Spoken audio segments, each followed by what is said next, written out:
The following program is a production of Pioneer Public Television.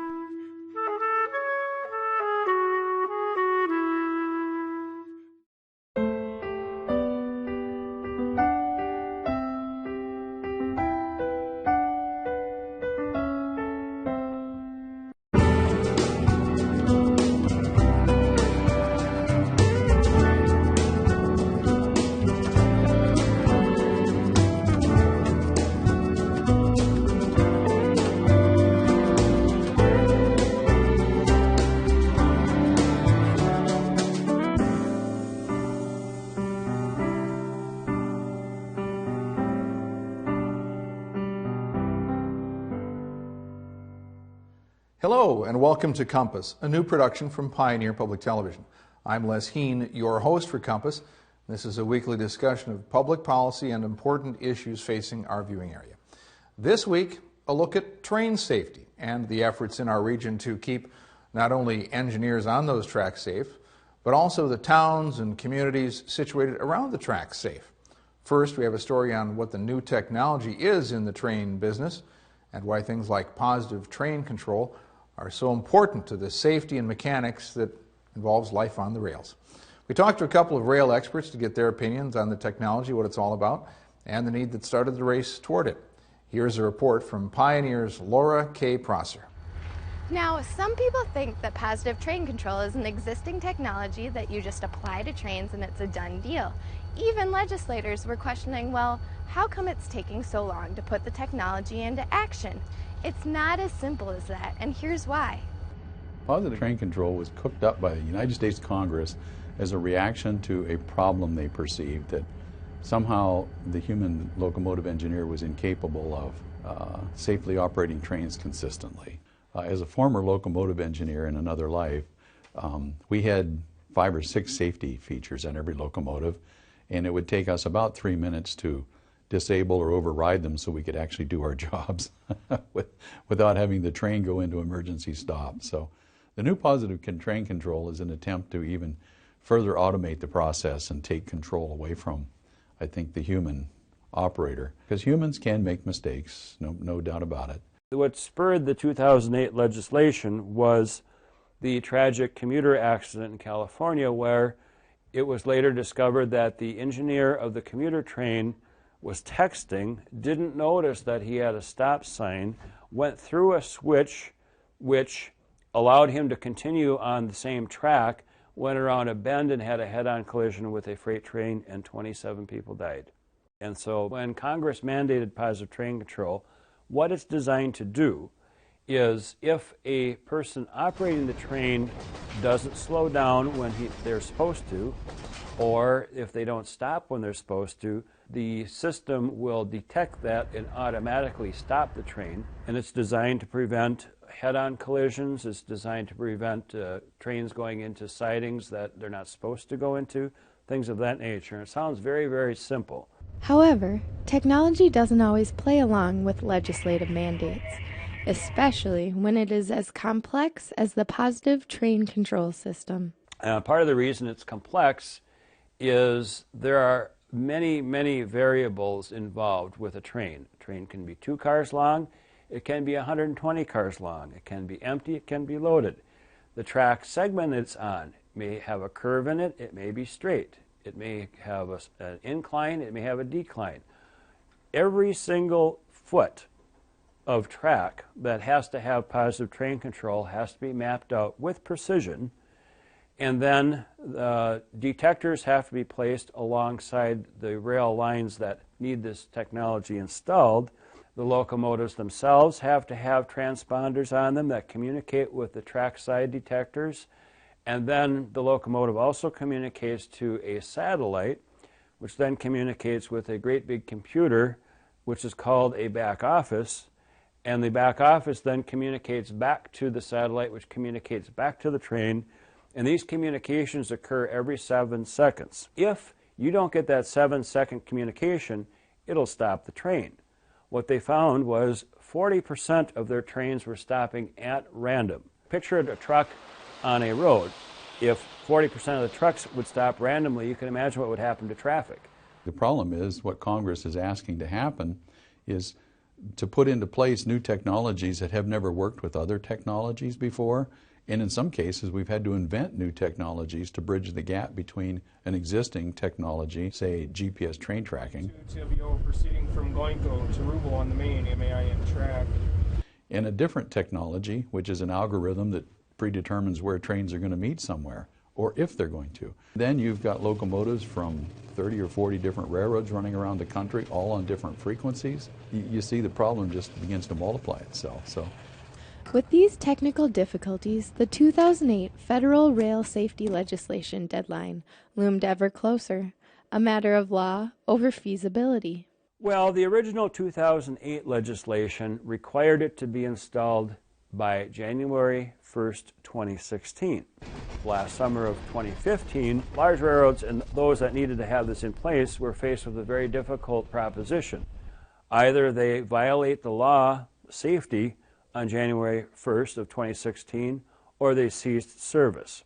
So what they told Congress they would have to do, they didn't want to run an unsafe railroad, so they would have to cease service, which of course would put the economy into shambles. And so there was a lot of rhetoric in Washington, but at the end of the day, they recognized that the technology just wasn't there, so Congress extended the deadline to 2018 with possibilities of extensions to 2020. But what is funding this endeavor for lines both big and small? The large railroads have been funding it out of their own capital budgets. The commuter railroads are also required to have this, and a lot of them are looking to the federal government for help. It probably will need to be a grant program of some sort. The short line railroads, on the other hand, do not have any source of funding at the moment, and so we're faced with a very significant challenge. the one down in Rock Nobles County, it runs between basically Buffalo and Worthington. That's all he does, back and forth, 35, 40 miles. PTC would have no effect, and it would put him out of business. So what we have is we have a situation where we're going to have this massive, not only initial investment in positive train control, but how much is the software updates going to cost? All that money will ultimately come out of maintaining the track, because that'll be less money we can spend on maintaining the track, which leads to the danger that we saw in the 70s and 80s, where the less you maintain your tracks, the service goes down. It becomes a long downward spiral. And so that's why rural America should be concerned about it.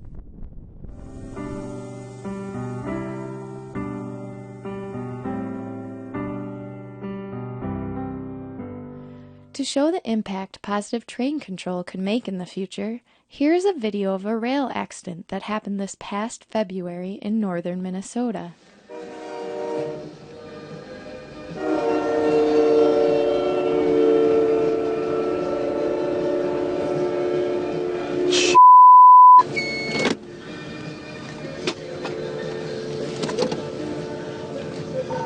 Speed 584, Virginia. 584. I just had a train strike a truck out here at 7 and 101. Send up medical.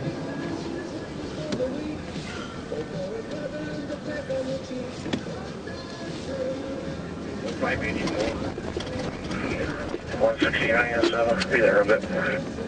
Speed 584, Virginia. 584. Tell them they're going to want to come in from the west of 7. The truck is going to be on the west side of the tracks. In normal cases, technology on the train, in the satellite, and on the tracks would have activated a warning system when an obstruction in the railroad crossing was sensed. This would have then triggered the emergency stopping protocols, hopefully bringing the train to a stop before impact.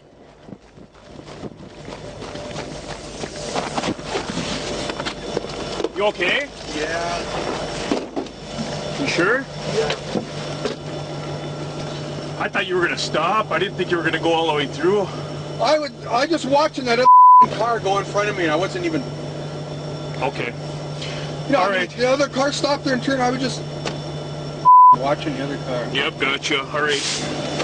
Can he back out of there? Yeah, let me check on him.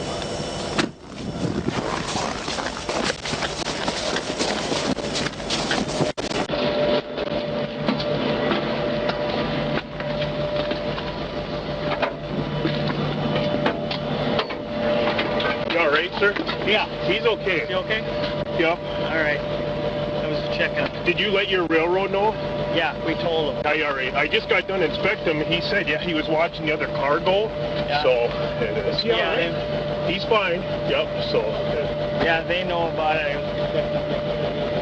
My goodness. I thought he was going to stop. I just got done I thought inspecting. he was going to turn, take a right like that guy. Yep. So. That's what it looked like, and I mean, we weren't all going all that fast, and I blew way early. Absolutely. It's all. I got it all on camera. So. Okay, good. All right. All right.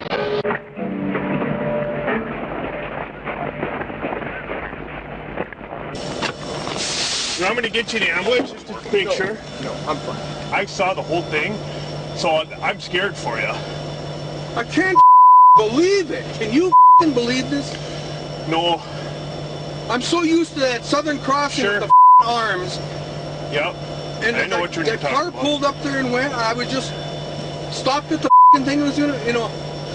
Yep. Gotcha. All right. Let me. You know, and I looked down the tracks. I looked to the right. There's no turn. Yep. I know. All right. Let me be up Just with you. back out of there, will you? What's that? Can you tell them to back out? I can. Let me try it.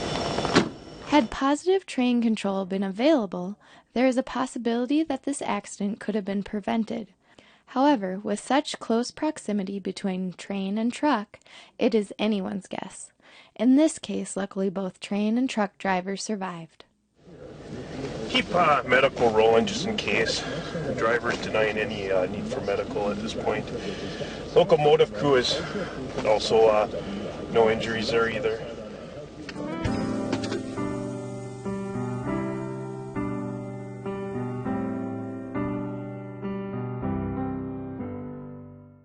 And with us now to talk about how train safety is a priority in Minnesota, here's Cheryl Cummings, and Cheryl is with the Operation Lifesaver in Minnesota State Coordinator. Cheryl, thanks for coming in. Thank you for having me. So tell me, what is Operation Lifesaver? Operation Lifesaver is a statewide nonprofit.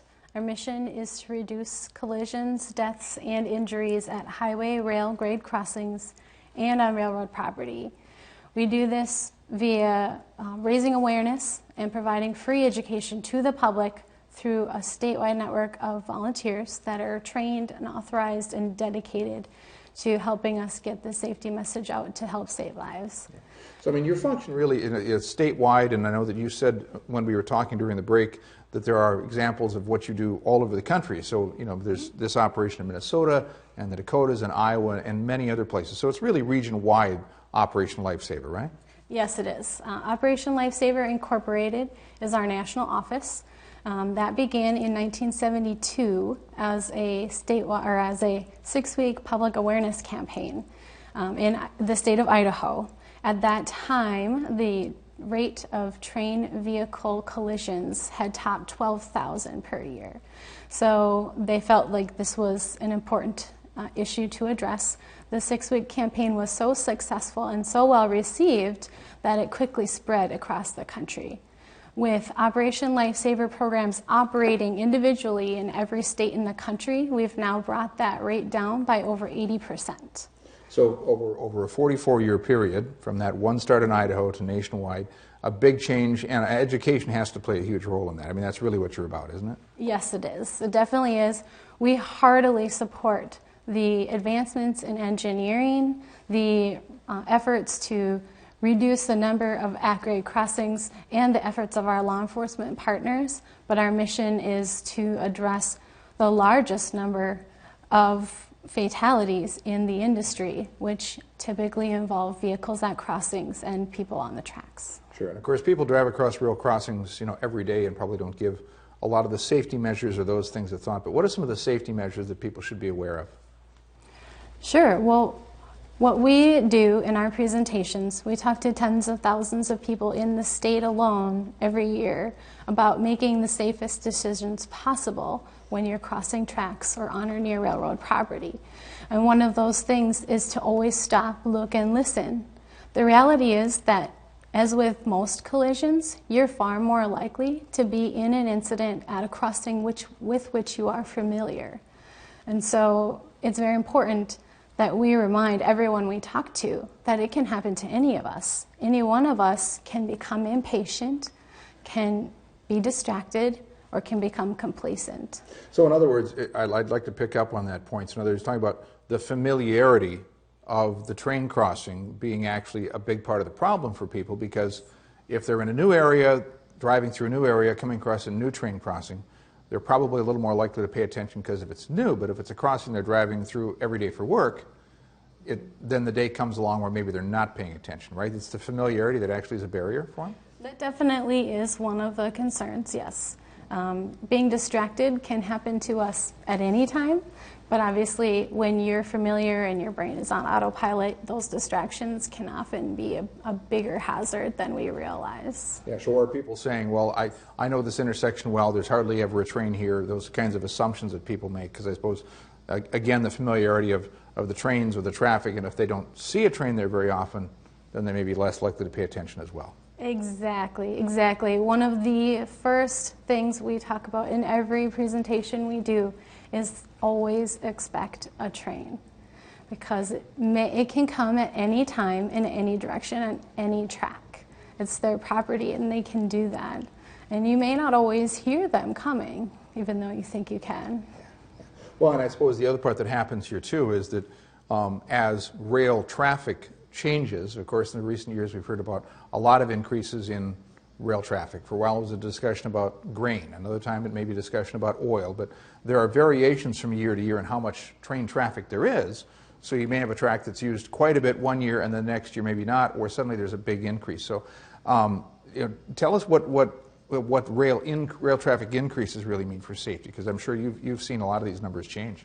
Sure. Well, with rail freight volumes increasing to record levels in 2014 and the addition of a second light rail line in the metro area, we stress to both drivers and pedestrians alike that it is imperatively important that we are careful and cautious at every railroad crossing.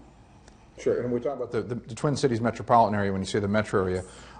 So what you're talking about there is the fact that there was the original line went from the Twin Cities, from Minneapolis really out toward the airport along the Hiawatha corridor, and the second one you're talking about is the University Avenue corridor, right? Yes, the blue line and then the green line, which opened in 2014. So as those lines open up, of course, there's more awareness, more patterns that need to change, people who may be crossing through there who didn't have to worry about it before. Exactly, exactly. Yeah, so those are all important. What about emergency responders? Now, I know in the case of a lot of the Pioneer viewing area, what we have are volunteer responders. And so, that's often, in the Twin Cities, of course, as you mentioned, with the light rail, you've got, responders who are out there all the time. But tell me about emergency responders and the role that they play and your work with them. Well, among the programs that we offer completely free of charge to the public is our Rail Safety for First Responders course. This course currently being updated as an e-learning tool for all first responders, including law enforcement and 911 dispatchers, helps them learn how to handle situations at highway rail grade crossings and on railroad property with the information that they need to ensure that they make the safest decisions in their own interests. Oh, so in other words, so that it's a little bit of situational awareness and assessment, because not every train accident is the same, or they may come across a variety of situations, daytime, nighttime, single track, multiple track. So is it sort of an understanding that they may run across a lot of different circumstances? Yes, by far. And these courses are significantly longer than our typical presentation to the public. And our message to the public is to stay off, stay away, stay alive. But obviously, if you're a first responder responding to an incident or an officer investigating something that has happened, you can't follow that rule. You need to be there, and you need to know how to be there safely. And so that's where we kind of fill in that gap. I mean, we are still not the railroad directly giving them permission to be here, there, or anywhere else, but we're talking about how they can best make decisions that keep everybody's safety in mind when they're on the ground there. Yeah. Well, as you talk about the differences in situations that they might run across, you mentioned light rail a moment ago, and I think about the fact you've got light rail, you've got freight trains running in rural areas, you have corridors perhaps in towns where there are a lot of, where there's a lot of rail traffic. Very different situations, very different situations that a typical driver runs across. So tell me about some of the differences or in different safety measures for different types of crossings and what people need to be aware of. Well, recent high-profile incidents at highway rail grade crossings have illustrated the impact that collisions between vehicles and trains can have on a community and on a nation, regardless of whether the train is pulling freight or passengers. That's why right now our current nationwide that's why our current national campaign is See Tracks, Think Train. Okay. And it's a very simple, straightforward message that no matter what the track is, where it's at, or what's traveling on it, that we should always be cautious. Yeah, that's an important message because, of course, I've seen some of the campaigns and spots. I know, for example, you brought along here, and we won't need to get on close on it, but it's an example of car versus train, and it's a public service announcement that I know you've worked on just to make that very point with people that, wherever it is, if you're in the car, always be aware that the train is there because, again, it tends to be the distracted driver or the driver who's in a habit or the driver who's crossed that or even crossed by car or walked across that track many times. Absolutely. Because I know I'm aware of people who have had been walking across and they think they hear it, but maybe they don't. That's very true. That's very true. A lot of people will think that they can hear a train coming or they'll know, but in reality, a lot of the times you're not going to. And if that train is traveling 60 miles an hour, which it occasionally might be, you're not going to have enough time to get off the track in time. We talked a lot about train crossings, of course, because that's the most common point of interaction. But let's talk a little bit about the train right-of-way, because, of course, that's, you're not crossing the track, maybe you're alongside of track. And what are the issues that you've run across within your work about safety for a train right-of-way? Well, for several reasons, one of them being safety. The right-of-way or the property that belongs to a railroad extends beyond the tracks with which the train runs on. That can vary. In general, a number is somewhere between 25 to 100 feet on either side. And that property, as well as the tracks, is considered private property. So not only is it illegal to be trespassing on that property, just like any other private property, it's also dangerous, and it can be deadly. The reality is that almost 1,000 people a year lose their lives or are seriously injured for the rest of their lives as a result of trespassing on railroad property. And even if you aren't directly on the tracks, you can be putting yourself in danger. A train actually overhangs the track by at least 3 feet on either side. And that doesn't include oversized or shifted loads or chains, straps, or other loose items that might be hanging off of the train. So again, you could be putting yourself in danger even if you're not directly on the tracks. And a good example of that would be, and we've heard of news stories where people may be on a train bridge across a river and not fully understand that how little space there is on that bridge when the train is going over it. Yes, again, train bridges, trestles, tunnels. All of those areas are some of the most important areas that we talk to the public about. They don't realize, if you're on the right-of-way out in the middle of a field, we don't want you to be there because you may not be able to clear the path for the train in time. But if you're in a tunnel or on a bridge, then there's nowhere for you to go. Let's talk about the public, since you mentioned the public a little bit. What are some of the things that the public can do? Is it education, of helping to educate other people or get involved? What can the public do to improve rail safety? Sure. Well, our volunteers give of their time and resources in an effort to get that message out to, like I said, tens of thousands of people across our state alone every year. They do it through presentations and through community events, and it's amazing the amount of effort they put in to help save the lives of others. But anybody can save a life. In every presentation we give, we ask that everyone there choose just one person and tell them one thing that they learned. And by that way, we can exponentially increase the number of people who now have the information that they need to be able to make safer decisions around tracks and trains. Sharing stories, sharing tips, sharing what they've learned, those sorts of things. Let's look forward a little bit, because there's been a lot of attention paid to increases in rail traffic and new rail lines like light rail, for example. But what are some of the other things that we should think about as we think about the future of train safety? Where do you think it's going? Sure, absolutely. Well, I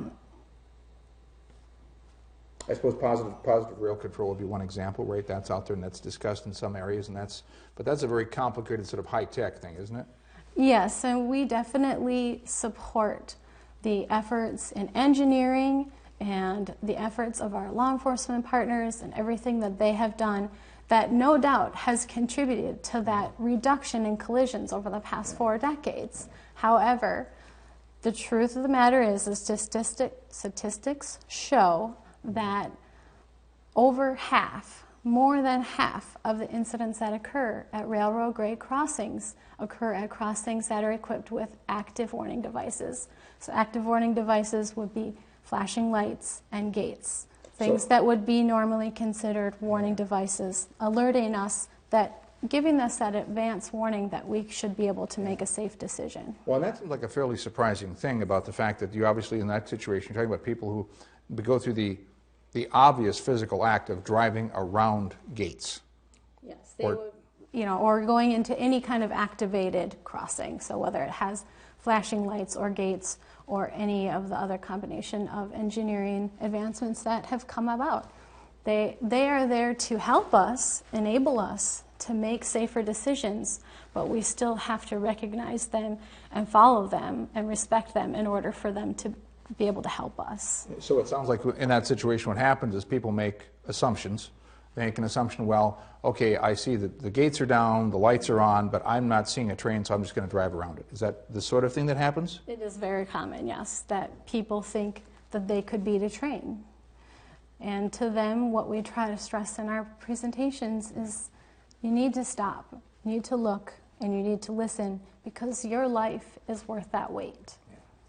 As we close out this segment here, I was going to mention that I know you brought along some notes today about your website and your place where people can go. That's oli.org, because that's Operation Lifesaver, and it's OLI, right? .org. Operation Lifesaver Incorporated. And that's where people can go to find additional tips, information, links to videos, that sort of thing? Yes, absolutely. There's a wealth of information, resources, videos, PSAs that you can download, and then you can also find information. If you're in Minnesota, I'm the person that you can contact about presentations and about information, and in other states you can find out who you can contact there as well. And see those education opportunities or those places where there are lectures or other things, right? Yep, absolutely. Okay, great. Cheryl Cummings of Operation Lifesaver in Minnesota, thanks for being with us. Thank you so much. That's it for us this week on Compass. Join us next week as we take a look at how age has become a challenge in the workforce. Thanks for watching.